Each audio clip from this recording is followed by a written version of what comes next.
लहान लेकरू होतं घरामध्ये, पत्राचं घर, शेतकरी माणूस.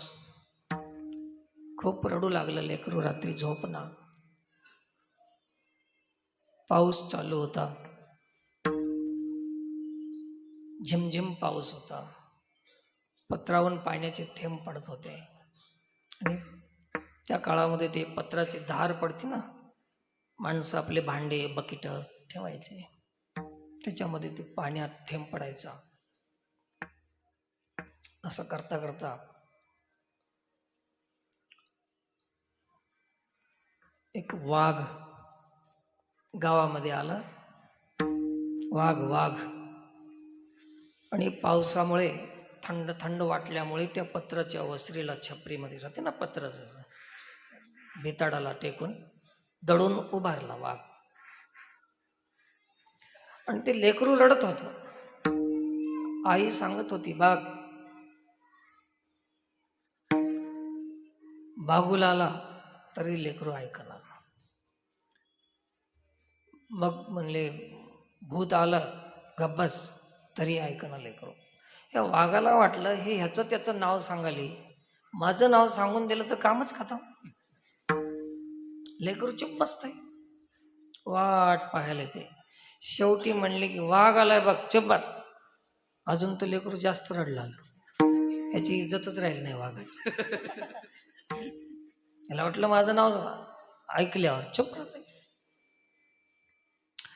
मग वाघाला वाटलं की हे कोणाच्या नावानं चुप बसतंय आणि माझ्याहून मोठं हाय कोण या जगात, म्हणून दडून तसंच थांबला. शेवटी ते पाण्याचा थेंब पडत होता आणि त्याचा आवाज येत होता, डुबुक डुबुक. तर त्या आवाजाकडे ध्यान देऊन म्हणले, त्या बघ डुबुक आलं बघ. चुप. लेकरू चुप झाला. वाघाला वाटलं की डुबुक म्हणायचं माझ्याहून मोठं आहे कोणतरी, तरच हे लेकरू शांत बसले. आणि ते डुबुक बघल्याशिवाय आपण जाऊ नये, कसलं राहते. एवढ्यामध्ये गावात एक माणूस, त्याचं गाढव रात्री आलं नाही. ते गाढव कुठे गेला असेल म्हणून त्याचा शोध घेत घेत घेत ते आले. आणि ह्या वस्त्रीला लपलेल्या वाघाला बघितले, माझं गाढव हेच होय म्हणून तिथं आले. लपून बसल्यामुळे वाघाचं काय झालं, गाढव झालं. आलं तेच त्याचं गपकून कान धरलं त्या माणसानं, ज्याचं गाढव होतं त्याला. वाघाला वाटलं की डुबुक म्हणायचं हेच होईल, तरच एवढं धाडस करून माझं कान धरलं. आता काय करावं. वाघ थरथर करू लागला, हे डुबुक म्हणायचं माझ्यावर मोठं आहे. लेकरू चुप असलं. यानं काय केलं की त्याला असं फिरवलं आणि ते कान धरून असं वरी पाय टाकून बसलं वाघावर बसलं आणि घराकडे घेऊन चाललं होतं. याची वाट होती मारुतीच्या मंदिरापासून जायची. थंडीचे दिवस, पाऊस पडलेला थोडा, आणि त्या पारावर गोसाई जाळ करून शेकत बसले होते. गोसाई राहतात ना, शेकत बसले, धुनी लावून चव करून. आणि हे वाघ चाललाय, ते ह्यानं घेऊन चाललंय, गाढव म्हणून ह्यानं घेऊन चाललंय, आणि ह्यानं डुबुक म्हणून गपचूप चाललंय. त्यालाही माहित नाही, यालाही माहित. असंच चाललंय सगळं.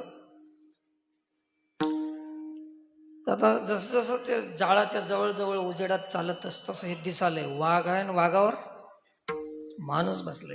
हे सगळे गोसाई उठले आणि आपलं तप पूर्ण झालं असेल तेव्हा चांगदेव महाराज आपल्या भेटीला आले.